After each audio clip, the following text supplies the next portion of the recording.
Assalamualaikum bubuhan berataan, kakawanan, kukulaan semua anai berataan anai di mana juga berada. Jadi pada kali ini ulun nih nak berkongsian cara menanam ubi keledek ya di kawasan tanah yang sempit, ruang rumah kita sempit, jadi kita tak ada tempat lah untuk bertanam. Jadi sebagai hiburan, sebagai seseronok, ni ulun nak nunjukkan cara ulun nih.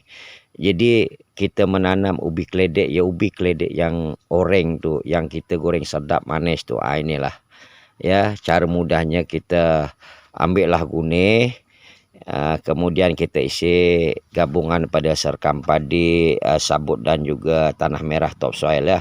Kita gabung lah lebih kurang aja pun, yang penting tanahnya tu gembur dan sesuai lah untuk kita tanam. InsyaAllah yang selalunya hasilnya memang lumayan ya. Seguni ini memang banyak lah. Kalau seguni ini setakat 3-4 kali menggoreng memang lepas sangat lah.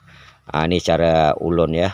Katakan kalau kita ada ruang di rumah tu yang sempit, macam rumah taman-taman, ada kona-kona lot, apa salahnya sekali-sekali balik kampung tu kita carilah ya tanah-tanah topsoil. Sebenarnya buat tanah topsoil ni mudahnya ya, kita ambil lah lapisan atas tanah ya, tempat-tempat apa pembuangan sampah di kampung-kampung tu. Bila balik kampung kita kikis, ambil lah lebih kurang setengah jengkal permukaan atas tanah tu, kita gabung. Selepas itu kita masuk guni.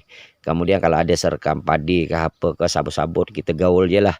Bukan apa kita nak memastikan kegemburan tanah tu. Sebab keledek ni kalau tanah tu gembur, maknanya bila kita tanam dia mudah menjadi dan bungkahnya mudah terhasil.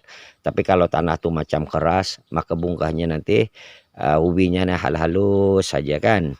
Jadi untuk kita mendapatkan buah yang berkualiti besar, maknanya susah lah. Jadi kita buat beginilah ya. Tanah ni sebenarnya kita gabungan nih. Ini ada serkam padi ini kan, serkam padi apa semua. Dan kita tanam lah ya di tepi rumah, bukan apa senang. Dalam guni ni tepi rumah, kalau ada dekat pipe-pipe tu, ni macam ni ulun kan. Ulun ada saluran pipe, jadi buka saja daripada dinding rumah, kita siram. Malam-malam tu kita siram sampai dia lembab basah. Ni ya. Ginilah. Okey, kita sekarang ni masalahnya benih lah jurang je. Amun taman ni kan kedede bebenih. Perumahan-perumahan ni tak ada benih. Jadi mudah aja kalau kita pergi pasar, kita jumpa, tengoklah keledek-keledek yang mana kita minat tadi, kita beli. Bila kita beli di rumah tu kita semai lah, kita biarkannya lah di rumah tu.